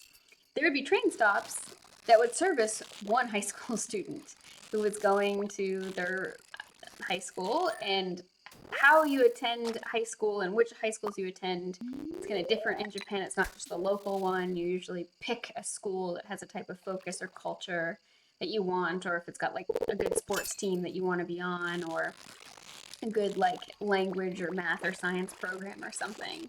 And you take entrance exams to get into them, and you can go to all these different types of high schools, like agricultural schools or schools that teach you how to do like different types of like high-end factory work and prepare you to go into that kind of labor after high school, or schools that are really focused on you're going to go to this kind of university program. Anyway, lots of different types of high schools in Japan with different types of focuses, but there would be a lot of public transit. It wouldn't be perfect. There's definitely gaps. Like one of the schools I taught at, it would take me 45 minutes to an hour to get there by bicycle. There was a bus that could take me to the school, but it only went once a day. So I would have had to get to work at like 7 a.m. and I wouldn't have gotten home from work until like 9 p.m. So I didn't do that. There was a bus that came more often, but that dropped me off like a 20 to 30 minute walk away. So for the most part, it was actually just better for me to ride my bicycle, even when it was raining, because that long walk in the rain usually meant that I was like soaked. So I would just bicycle wet, dry off when I got there, had my work clothes in a bag, that kind of thing. And so there were places where it's not perfect, but there is some measure of decent public transport available even in incredibly rural areas. even in like tiny mountain towns and like remote valleys, there's usually something. A train that goes through it that will get you to bigger cities pretty easily, a bus system that will take you around. Um, there are limitations. One of the things I didn't like was that there wasn't usually good bicycle to public transit infrastructure, in the sense that you could not take your bicycles on public transit. Like buses didn't tend to have like a bike rack in the front, and there weren't like bicycle allowed cars on the trains and stuff. So what a lot of people would do is they would have two bicycles, the one that they took to get from their house to the public transit they were going to get, and then they parked it in the bicycle parking, and then the one that they took from wherever the public transit dropped them to get to their final destination. And so that was definitely one of the things that wasn't great, but overall, Japanese public transit, fantastic.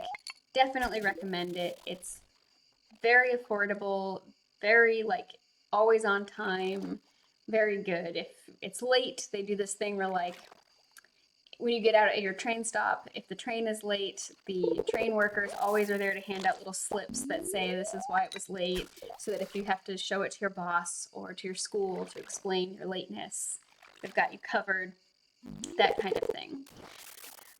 So one of the other things is there are very high taxes in Japan on car ownership, like incredibly high taxes that you have to pay every couple of years. It's called like the shakken, and it's this big tax. And like, if you're buying a used car, a big part of the debate is always like, how long ago did the previous owner pay this? Because you'll still have to pay it too. And it's like thousands of dollars plus the normal taxes every year on it. And so one of the reasons is because it's so much infrastructure, and they really want to make sure that, everybody is encouraged to take public transit or to walk or to use bicycles. There are exceptions, of course, if you have any kind of like mobility barriers. And then in those cases, it's almost, oh gosh, I actually passed out outside. Oh no. Oh no, I'm not gonna have very much energy in the morning. I'll have to eat a lot of salmon berries. I got too excited talking about this. All right, also, I'm gonna do one more day before we finish today. I barely even got into all the notes I have on this part of why things like Joja Mart are terrible. But anyway, I'm having fun talking about all of this. Let me just eat a bunch of salmon berries. Salmon berry breakfast. Kind of like my breakfast. I had some blueberries and some strawberries and some toast. It was very good. It's a good breakfast. Alrighty. Got some mail. Linus says, Ariel, you're lucky I found you last night. Blah, blah, blah. Okay, so I lost some money, but not as bad as I was worried, which is good. Oh, but my goodness. Silly, silly me. Staying out all night. What am I doing? Oh, wait. There's my starfruit seeds. And no, I don't want to eat another salmon berry. No. I want to get my melon seeds. Melon seeds. Speed grow. I want to get that fertilizer stuff because I want to get, which one is it? What's the crop? Quality crop bundle. Gold melons. Okay, gold star melons. I'd like to get some of those. Gold star melons. Aradin, hello. Yeah, it's totally fine. There's no pressure ever for remembering my stream. It's all good. I just appreciate you joining. So, and you can always catch the video on demand, and then we also are putting things on YouTube. Oh, I did forget to mention, we did make affiliate last week. I just haven't finished doing all the paperwork because I need a bunch of the information for like the monetary aspects of it from my boss. But we did make affiliate status. It was pretty cool. Thank you all for your support. on that. I feel really proud and really touched that I have such a good, dedicated audience of people.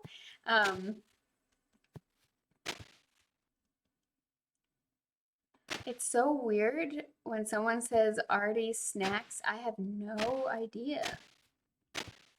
Oh, thank you, Miss Dunsale. Who is... Okay, Krellin, I need you to explain. Who is Artie Snack?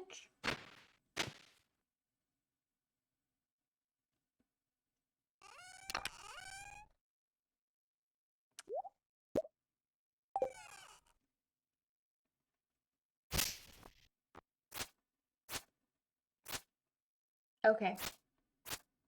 So, more sort of information on what I'm trying to talk about with why me. That is how Lauren says your username. Oh, interesting. I had no idea.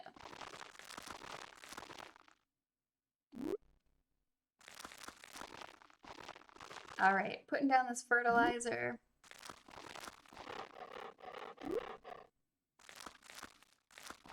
I'm excited to grow melons. They're one of my favorite things to grow in this game because melons, they make pink cake, and I just like the idea of pink cake a lot. Okay, so I should go buy a bunch of seeds. I don't really have, I got a lot of extra space. What are the crops that I need from the community center for fall crops, summer crops? Okay, blueberries, hot peppers, tomatoes. Okay. Okay, that should be easy. Okay, so the other thing is there's also this kind of car called a K car in Japan. It's one that's like under 1 ton, under 1,000 kilograms. They're called K cars because they're sort of weight based and they're flimsy, like incredibly flimsy. So like I don't actually think that oh no, I did not mean to buy 15 tomatoes. Okay, that's fine. That's fine. I will buy a bunch of blueberries though, because that's the very good cash crop. And I'll buy more melons. And I'm gonna buy some peppers, but not as many. I do have a decent amount of money though this time, which is nice.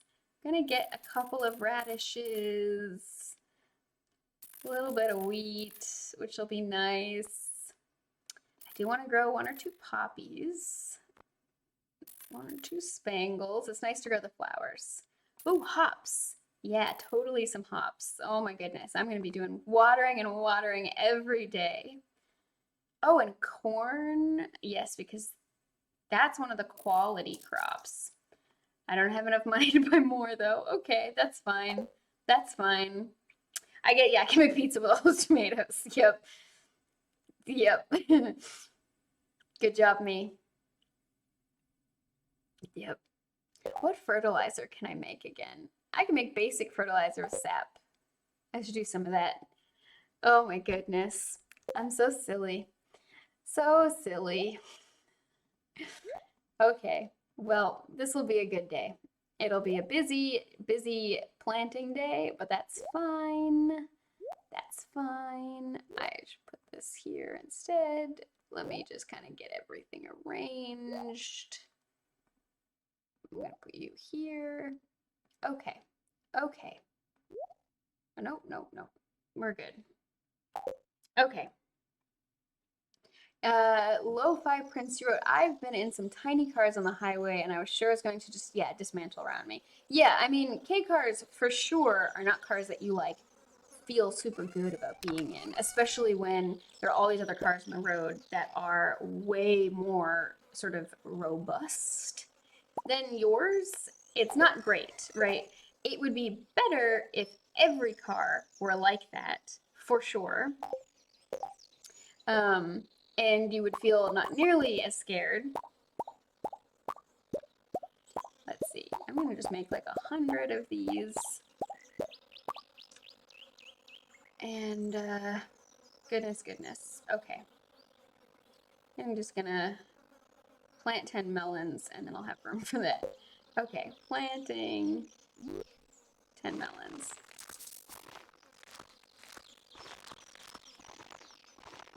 I'm going to be so busy with watering, but hopefully I can get actually useful sprinklers soon, which will be really nice.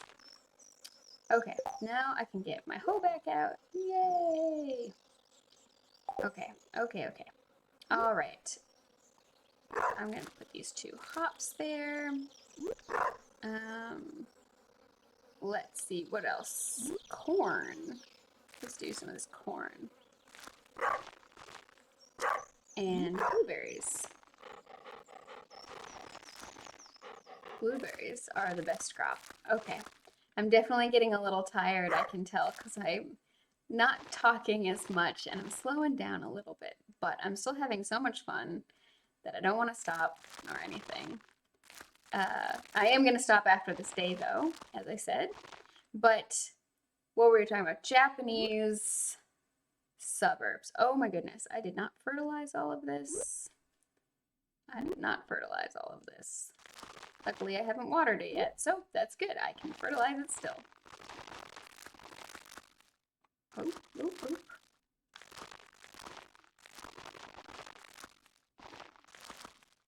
Okay. Radishes.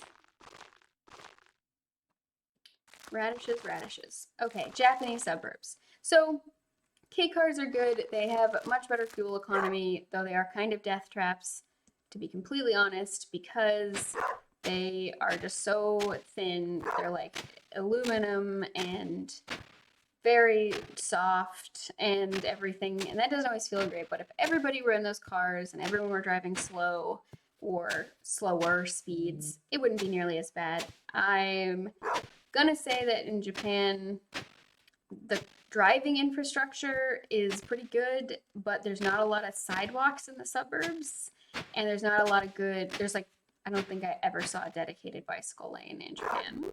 So it means that there is definitely room for improvement, but we're talking about suburbs, not just bicycles, even though I'm obsessed with bicycle infrastructure, just because of the sustainability of it. And I've not talked about things like peak oil at all on this, but I do really want to recommend the book Energy and the Wealth of Nations.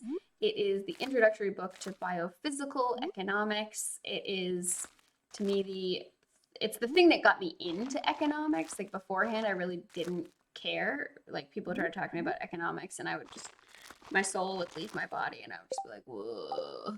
Okay, well, I did more than I needed to in terms of planting. Hoeing and fertilizing, but that's fine. Biophysical economics looks at the energy return on investment. So like for every joule of energy you put in to get energy, how much do you get in return? And bicycles in general, just in terms of their energy requirements, are pretty good. So I'm a big fan of them. Yeah. I will talk more about energy return on investment in a different episode. It is a really fun and big topic. Like I said, it's what got me obsessed with economics. Beforehand, I was like, oh, I don't care, don't talk to me about economics. Because most of the time I felt like people were it was just made up. But biophysical economics really looks at money as a representation of energy and the fact that we need a certain amount of energy in order to maintain our infrastructure and also to grow, and that we really need to think about the return on investment. This is what people are talking about when they talk about peak oil being near surface oil, where you really don't need to spend a lot of energy to get that oil. The return on investment is about 100 or 120 to 1. You can increase the return on investment with things like different technologies and better infrastructure for using and refining whatever kind of energy source you're doing. But, near surface oil is that's what fueled a lot of the growth of the world, because the return on investment for how much energy it takes to get that energy is very low. And it's the best return on investment of any energy source. Like, I am very much an environmentalist. I think we should be moving away from fossil fuels, but I also feel like in terms of how much energy we get, fossil fuels are a really precious resource. We should actually be saving it as much as possible for when we really need it and using it sparingly. Um, and because when we run out, it's not like we can make more, right? There is a certain point in time, like there will always be more oil, but there will come a point in time where the energy required to extract that oil will be more than the energy we would get in return for said oil. And having to drill deeper and deeper wells and do these really deep undersea wells and stuff like their energy return on investment is much lower for that. And then for things like solar and wind and hydroelectric, the energy return on investment does not even currently meet the minimum energy return on investment that we need to maintain our basic infrastructure. We need about a 30 to 60 to 1 return on investment. So for every joule of energy we spend, how many joules of energy we get in return. Like I said, I'm not super prepared to talk about this one today. Just a topic I'm a big nerd about. So yeah, Japanese suburbs. Going back to that, I get distracted because it's a really cool topic. Okay, so some people wrote some interesting things in chat. Or Chris, you wrote, economics can be so interesting, depends on the author. I rather like Keynes's Consequences of the Peace because he makes some really catty analysis of world leaders. Yep. When I say I always was like kind of interested in certain aspects of economics, it's just when certain types of dudes wanted to talk to me about economics that I was like, my soul is leaving my body. Like, I don't want to listen to this. Because usually it was more like they were talking at me and there was a sense of superiority and smugness. And I don't know why they wanted to tell me these things. Anyway, bit of a digression. Not really the point I want to make, but kind of relevant. Okay, I'm going to do some fishing down here. I've not fished from this point, I don't think. Okay, Japanese infrastructure in rural areas is pretty good. Definitely better than a lot of other countries that I've been to or lived in. And except for bike infrastructure, it's abysmal in Japan. But this gives citizens more options. Having so much infrastructure and really incentivizing using public infrastructure and having things like ample bike parking lots, which I guess is technically bike infrastructure, that are free is really good. It gives people more options and makes it so that the car dependence is much lower. If you're really in the countryside in Japan, for sure, like most places, since we don't have horses, nobody's going around doing most of their transportation through horses, you need it. You need a car to do a lot of things, but it's not the only way to do things. Okay, I also see Lo-Fi Prince, you wrote, I've been falling in love with high-speed rail for its energy efficiency, less in love with the land footprint you need for all track. For energy, we should be going over to hydrogen and thorium salt reactors. Yeah, I mean, this is another one of those things like, when I was like a baby environmentalist, I was like really hardcore against things like nuclear power. Because it was part of my identity. This is, if you look at my pinned tweet on Twitter on my personal account at Genki Soda, I have a lecture that I gave on science communication, but it's really about like, how do you change people's minds and about things. And I talk a lot about how like you can't really change someone's mind if something is about their identity. They have to change it themselves. When I was a kid, my identity was I am an environmentalist. Like, I took on this identity. It was one of the first ones I ever claimed for myself. I think the first two I was tomboy and environmentalist. Like those are the first two identities that I'm like, these are mine.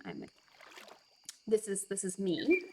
And part of that included just like a blanket dislike of nuclear energy. But I didn't, if you asked me why, I would mostly have some vague statements about usage of nuclear waste. Now, I'm not saying nuclear energy is perfect. But in terms of deaths per kilowatt hour, it is the lowest. It is much lower than obviously coal or solar, because a lot of people die putting up solar panels. Generally speaking, with nuclear power, you only have to do the dangerous thing one time. Obviously, Chernobyl really scared people.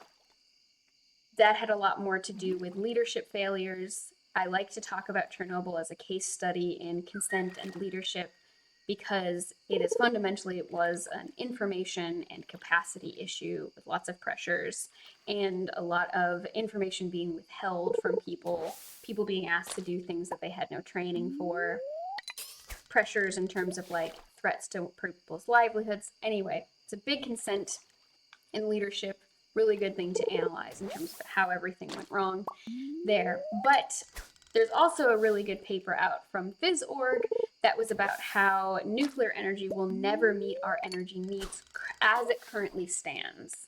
We could create different types of reactors that can use different kinds of materials, but for the types of radioactive materials we use for reactors now, if we never made a single more reactor, one more reactor, if we kept it at our current capacity, we have enough radioactive material on the Earth to provide the amount of energy we need from nuclear reactors for about 80 years. So we will run out of it in about 80 years. And it is 1 a.m., so I should get to bed before I fall asleep again because I'm ranting about things. Yeah. So anyway, like, PhysOrg has this great paper about how nuclear energy, as it currently stands, will never meet our energy needs, because we also have to think about like how many kilowatt hours of energy do we currently need without having to do any degrowth. Not even talking about growth, just talking about maintaining our current usage. It's a lot, but we might come up with different technology, right? I'm not a big proponent of like technology will save us.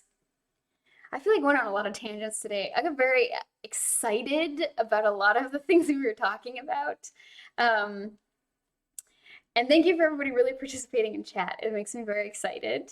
So let me read a little bit of what people are saying. Arad and you wrote, just like Trooper, we like listening to your tangents. Yes, I mean, I love Trooper dearly. I really enjoy talking with him. He's one of the few people I've met where I'm like, you're just as much of like a chaotic nerd as I am, and I love it, and I love being around you, and it's great. And it's also really cool because his sort of knowledge base is so different than mine. And I tend to have a lot of friends who have really similar interests in terms of the things they geek out about and get really like deep dive into. Anyway, I could talk about Trooper all the time. If you don't know who this is, Trooper SPJ or SJP, Trooper SJP / Academic Foxhole. Definitely recommend watching them on Twitch and checking out their Twitter account. They are fantastic, or he is fantastic. Okay, Lo-Fi or Krellin wrote, environmentalists against nuclear energy just makes me sad. Yes, it makes me really sad too with like Germany decommissioning all of them, but then they're not replacing it with more energy friendly things. They're replacing it with more coal. Unfortunate. Like really unfortunate. I'm going to link a lot of resources I talked about today on Twitter, as long as I remember everything I talked about. Lo-Fi Prince, I totally agree with you. Krellin, I even agree with them that water reactors are bad, but there are so many other better forms of nuclear power.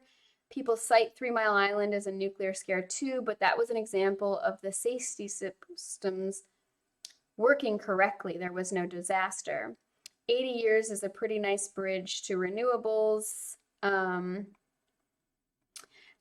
Trooper SJP, thank you. Okay, wonderful. Yes, lots of things to talk about. I had many asides and tangents. It was really enjoyable hanging out with all of you this morning / afternoon.